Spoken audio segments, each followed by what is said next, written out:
Tudo bem com vocês? Então vamos começar. Nessa aula a gente vai falar sobre a relação entre o ângulo central e o ângulo inscrito. Então nós temos uma circunferência de centro O, um ponto B pertencente à circunferência, um ponto A que também pertence à circunferência, e aqui nós vamos traçar um raio OB, que é o raio da minha circunferência, e um outro ponto OA, que é o outro raio. E então nós formamos um ângulo. Vou colocar θ, o nome do meu ângulo, certo? Então, este ângulo, ele foi formado no centro da circunferência. Então, ele vai ser chamado de ângulo central, certo? Os pontos A e B também formam um arco, grifei aqui de azul, certo? Esse arco azul e o ângulo central têm a mesma medida angular. Então, esse arco também eu vou chamar de beta, certo? Essa é a nossa primeira relação. O ângulo central e o arco que o forma têm a mesma medida angular. Temos um ponto P, vou marcar ele em qualquer outra parte da circunferência. E agora eu vou traçar uma corda de P até B e outra corda de P até A. Este ponto formou um outro ângulo. Este ângulo agora não está no centro. Note agora, meninos, que o meu ângulo alfa, ele forma o mesmo arco de AB, não é verdade? O que tem em comum entre os dois, o ângulo central e o ângulo inscrito? Os dois estão formando o mesmo arco beta. Com isso, nós temos uma relação entre o ângulo inscrito e o ângulo central. O ângulo inscrito, ele é sempre igual o ângulo central, que é o beta, dividido por 2. Ou seja, o ângulo inscrito é sempre metade do ângulo central. O ângulo central é sempre o dobro do ângulo inscrito. Exemplo, se o arco tem 80 graus, nós podemos dizer que o ângulo central também tem 80 graus, certo? E o ângulo inscrito vai ser quanto, meninos? 80 dividido por 2. Então, vamos colocar alfa vai ser igual o meu beta dividido por 2, né? Então, o meu beta é 80, então vai ficar 80 dividido por 2. 80 dividido por 2, 40. Certinho? Então, meninos, toda vez que o ângulo inscrito e o ângulo central formam o mesmo arco, tá? Quer dizer que o ângulo inscrito tem a metade da medida do ângulo central, beleza? Vamos supor que agora o ângulo inscrito mede 30 graus. Qual será a medida do ângulo central e a medida do arco? Então, vamos lá. Vamos substituir na nossa fórmula, né? Alfa é igual a beta dividido por 2. E aí, nós vamos substituir, tá?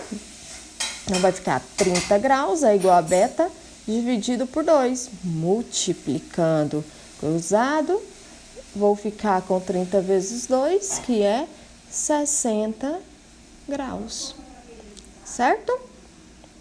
Então, meninos, para esta semana, vocês vão fazer as questões 23, a questão 24, a 25 e também a questão 26, tá? Então, vocês vão fazer da questão 23 até a questão 26. Então, eu vou explicar aqui mais um pouquinho para vocês, todas elas fazem praticamente do mesmo jeito, tá? Se precisar da soma dos ângulos internos de um triângulo, lembre que a soma dos ângulos internos de um triângulo é 180 graus. Então, vamos lá. Nossa questão 23, eu quero que determine o x em cada caso aqui abaixo. Então, eu já coloquei aqui para vocês e vamos pensar aqui um pouquinho nessa questão. Olha só, coloquei aqui só para a gente relembrar, né, que o ângulo inscrito, agora eu troquei do vídeo, né, para o exemplo tá trocado aqui neste caso, mas vocês podem adotar qualquer letrinha, não precisa ser sempre alfa aqui, beta aqui, pode ser o que vocês quiserem, beleza? Então, eu coloquei aqui só para vocês lembrarem que o ângulo inscrito é a metade do ângulo central e este ângulo central tem a mesma medida aqui do seu arco.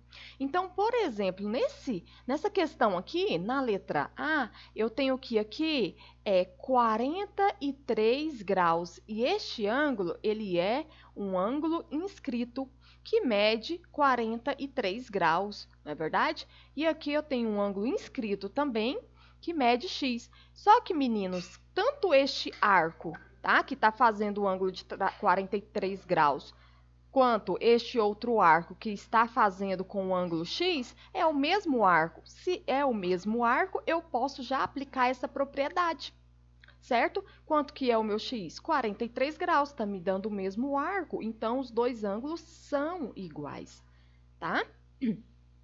Muito fácil, né? Agora, aqui, ó, este arco é 40 graus. Este arco é 70 graus. Este ângulo é o ângulo que está fazendo, né, o arco de 40 graus. Do mesmo jeito, aqui eu tenho o meu arco de 70 e quero saber qual é o ângulo que está fazendo ele. É só vocês também jogar na fórmula. Você tem aqui, ó, que o seu alfa aqui é um ângulo, meninos, pode ser o resultado do meu ângulo, tá? Se, por exemplo, se eu falar que aqui é 30 graus, aqui também é 30 graus, certo? E aqui, então, vai ser 15 graus, por exemplo. Então, é só vocês aplicar a mesma ação na letra C também.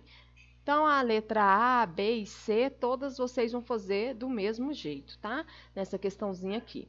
Na questão 24... eu quero que vocês determinem o valor de x. Olha que legal. Aqui é 150, aqui é 3x. Mas vocês sabem, meninos, que o ângulo central é o dobro do ângulo inscrito, certo? E então, você tem que este ângulo é 150 graus. E esse aqui, quanto que é? A metade de 150 graus, né? Então, 3x é igual a metade de 150 graus. Aí você isola e encontra o x. Depois, na questão 25, do mesmo jeito, eu quero que vocês encontrem o valorzinho de x na figura. Lembre que todas essas medidas, elas são proporcionais, tá? Então, é só você aplicar uma regrinha simples aí de proporção. A número 26, eu quero o valorzinho de quem? Na figura AB é diâmetro, o menor arco AC. Ah, eu quero saber o valorzinho do arco AC. AC é quanto? Quero saber este valor, tá? Como que vocês vão encontrar este valorzinho aqui de AC? Vocês podem fazer o seguinte, primeiro você encontra de CB, que você sabe que é o dobro desse ângulo inscrito, né? Aí depois você encontra de AC, tá? Porque aqui, ó, se é o diâmetro, aqui na metade tem a metade certinho. E vocês sabem que o arco inteiro, né? Eu tenho quantos graus? 360 graus. Então, fica fácil de descobrir, né? Aqui vai ser 80, aí aqui vai ser outro valorzinho aí. Então, é isso, meninos. Os exercícios super fáceis. Fiquem com Deus e até a próxima aula.